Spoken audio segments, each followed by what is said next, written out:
بسم اللہ الرحمن الرحیم رب اشرح لی صدری ویسر لی امری واحلل عقدۃ من لسانی یفقہوا قولی. اس دعا کا کیا پس منظر ہے یہی کل کے واقعے میں عرض کیا تھا. داستان حضرت موسیٰ علیہ السلام جاری ہے اور اب تک ہم کہاں پہنچے؟ حضرت موسیٰ علیہ السلام مصر میں پیدا ہوئے، پھر وہاں سے مائیگریٹ کیا انہوں نے، مدین میں رہے، 10 سال وہاں پر رہے، وہیں پہ ان کا عقد ہوا.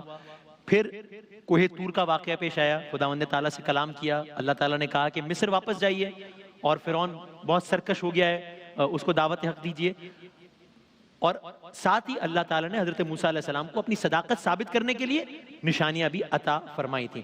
اور یہی وہ موقع تھا کہ جب حضرت موسیٰ علیہ السلام نے اللہ تعالیٰ سے دعا کی تھی. جب اللہ تعالیٰ نے یہ ٹاسک دیا کہ آپ مصر جائیے اور فرعون کو دعوت حق دیجئے، تب موسیٰ علیہ السلام نے دعا کی تھی کہ رب اشرح لی صدری، اے اللہ اس کام کے لیے میرا سینہ کھول دے، ویسر لی امری، میرے اس کام کو آسان بنا دے، واحلل عقدۃ من لسانی، میرے زبان کی گرہ کھول دے.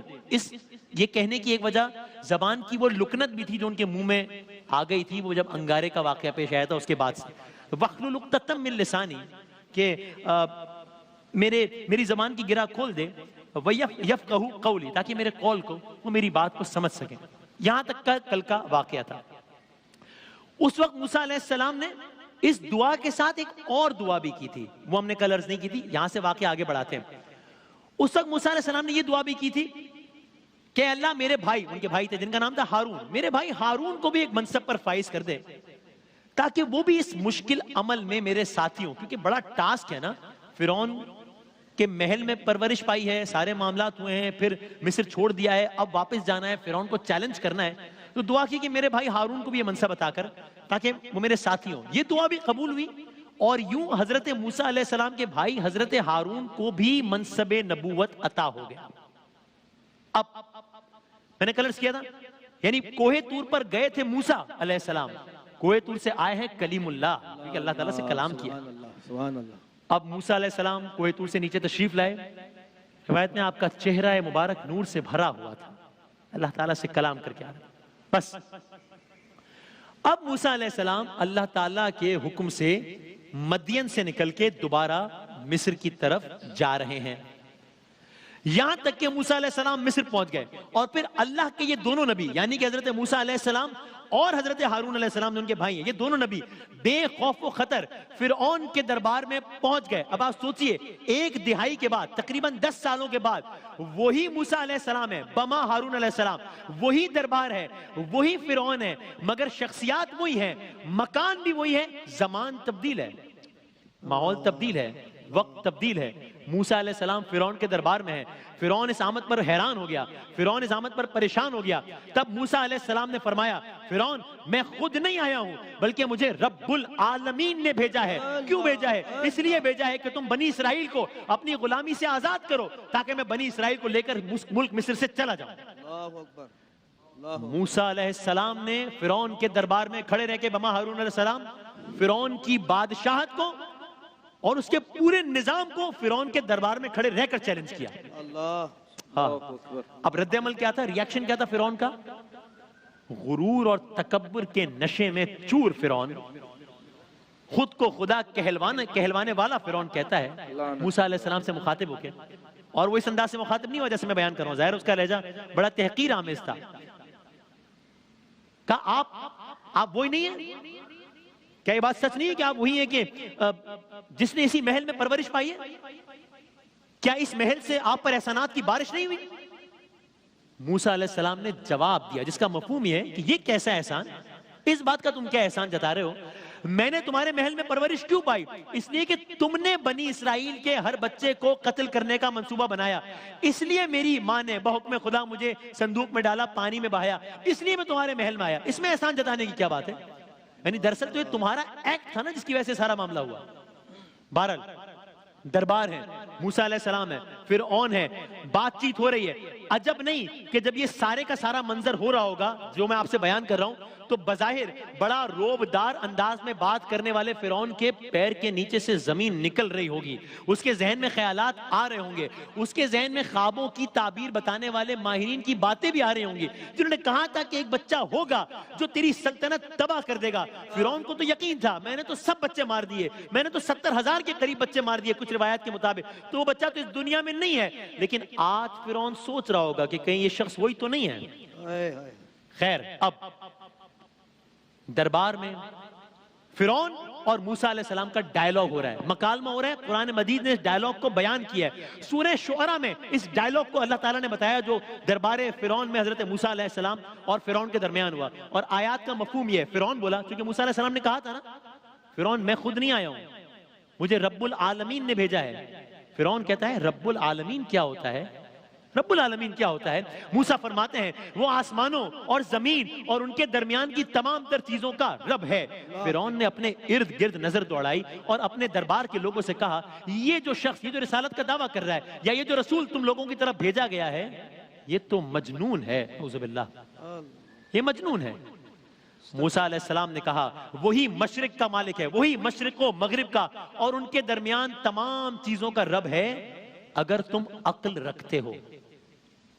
اب فرعون جو خدائی کا دعوے دار تھا سب سے مخاطب ہو کر کہتا ہے، دربار کا منظر سوچئے، اب یہاں فرعون سب سے مخاطب ہو کر کہتا ہے، کیونکہ موسیٰ علیہ السلام کہہ رہے ہیں مجھے رب العالمین نے بھیجا ہے، فرعون اپنے درباریوں سے کہہ رہا ہے نہیں، تم سب کا بلند و بالا رب تو میں ہوں، نعوذ باللہ۔ اگلا مرحلہ، داستان آگے بڑھتی ہے۔ تحقیر اور تکذیب کے بعد، پہلے اس نے اپنے اور بہت تحقیر کی، تکذیب کی، اب فرعون دھمکیوں پر اتر آیا۔ کیا مطلب؟ کیا کہتا ہے؟ آیات کا مفہوم سنیے۔ فرعون بولا، سن لو، موسیٰ علیہ السلام کو مخاطب کیا، اگر میرے علاوہ کسی اور کو معبود بنایا تو میں تمہیں قید کر لوں گا۔ موسیٰ علیہ السلام بولے، اچھا اگر میں تمہارے سامنے نشانیاں پیش کر دوں تو؟ آپ کو یاد ہے نا کہ کل ہم نے عرض کیا تھا کہ اللہ تعالیٰ نے نشانیاں دی۔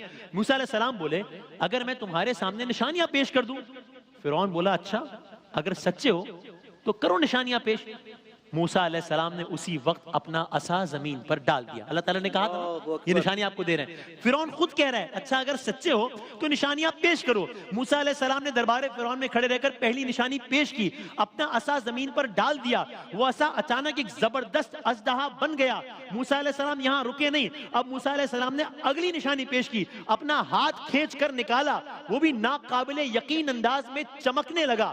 موسیٰ علیہ السلام نے عصا کا اور ید بیضا کا معجزہ دکھایا۔ کچھ جگہوں پر ہے، کچھ جگہوں پر یہاں تک ہے کہ وہ عصا صرف ایک اژدہا نہیں بن گیا تھا بلکہ شدید خوفناک دہشت زدہ کرنے والا اژدہا بن گیا۔ اور کچھ جگہوں پر یہ بھی ہے کہ جب انہوں نے ہاتھ دکھایا تو وہ عام روشنی نہیں تھی، وہ ہاتھ چاند کے ٹکڑے کی طرح چمک رہا تھا۔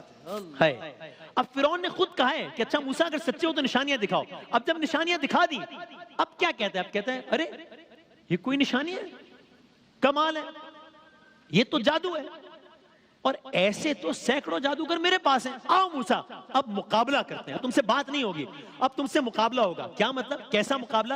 کہتے ہیں موسیٰ ہمارا ایک تہوار قریب ہے، اس تہوار میں بہت بڑی تعداد میں لوگ جمع ہوتے ہیں، اب اسی دن اسی وقت اگلی بات ہوگی، اب جو بات ہوگی دن کی روشنی میں ہوگی، اب جو بات ہوگی سب کے سامنے ہوگی، اب مقابلہ ہوگا، اب فیصلہ وہی ہوگا۔ اور یہ کہہ کر فرعون نے دعویٰ کیا کہ میرے پاس تو سینکڑوں جادوگر ہیں، وہ موسیٰ کے جادو کا توڑ پیش کریں گے موسیٰ علیہ السلام، اور یہ قصہ ہی ہمیشہ کے لیے تمام ہو جائے گا۔ اب عجب نہیں کہ جوں جوں مقابلے کا دن قریب آ رہا ہے، ہر طرف اس بات کے چرچے ہو رہے ہیں کہ ارے فرعون کے محل میں جس بچے نے پرورش پائی تھی نا، اس نے فرعون کی خدائی کو چیلنج کر دیا ہے، اور فرعون نے اس شخص کو چیلنج کر دیا ہے کہ آؤ میدان میں مقابلہ کرتے ہیں۔ اب دیکھتے ہیں کیا ہوتا ہے۔ مقابلے کا دن آیا، میدان سجا، لوگ آئے، طول و عرض سے لوگ آئے، بڑی تعداد میں لوگ آئے۔ فرعون آیا وزراء کے ہمراہ، موسیٰ آئے ہارون علیہ السلام کے ہمراہ۔ موسیٰ نے مقابلے سے پہلے ایک بار پھر سب کو وارن کیا کہ یہ نہ کرو، اس سے باز رہو، وہ باز نہ آئے، یہاں تک کہ مقابلے کا آغاز ہوا۔ اب جب مقابلے کا آغاز ہوا، وہ جادوگر بولے اے موسیٰ آپ بتائیے آپ آغاز کریں گے یا ہم آغاز کریں؟ موسیٰ علیہ السلام بولے نہیں تم آغاز کرو۔ آغاز ہوا، جادوگروں نے جادو دکھانا شروع کیا. جب جادو دکھانا شروع کیا, میدان میں لوگوں کو ہر طرف دوڑتے ہوئے سانپ نظر آنے لگے. ایک عجیب منظر ہو گیا. میدان ہے وسیع و عریض, لوگوں کی بڑی تعداد موجود ہے, میدان میں ہر جگہ سانپ دوڑتے نظر آ رہے ہیں. یہی وہ وقت تھا اللہ تعالیٰ نے موسیٰ علیہ السلام کو حکم دیا, اے موسیٰ اب آپ اپنا عصا زمین پر ڈال دیجئے. ایسا ہی کیا گیا, وہ پھر سے اژدہا بن گیا, ایسا بڑا اژدہا کہ جس نے جادوگروں کے تمام سانپوں کو نگل لیا. اب منظر ایک بار پھر بدل گیا. جادوگروں سے بہتر اور کوئی نہیں جانتا کہ جادو کیا ہوتا ہے اور کیا نہیں ہوتا. اس اظہار کے بعد اب جادوگروں کے پاس اس بات کا آپشن ہی نہیں رہا کہ وہ کہیں کہ ہاں یہ تو جادو ہے. ان کو پتہ لگ گیا کہ نہیں, جادو نہیں ہے, یہ معجزہ ہے. اب یہاں سے کہانی میں ایک نیا رخ آیا. کیا بات. اس سب کے بعد میدان میں عجیب منظر ہو گیا. کیا؟ وہ سارے کے سارے جادوگر جو ابھی کچھ دیر پہلے تک فرعون کے خدا خدا ہونے کے نعرے لگا رہے تھے, موسیٰ علیہ السلام کا یہ معجزہ دیکھ کر سجدے میں گر گئے. سب کے سب ایمان لے آئے. سبحان اللہ, سبحان اللہ. کیا بات.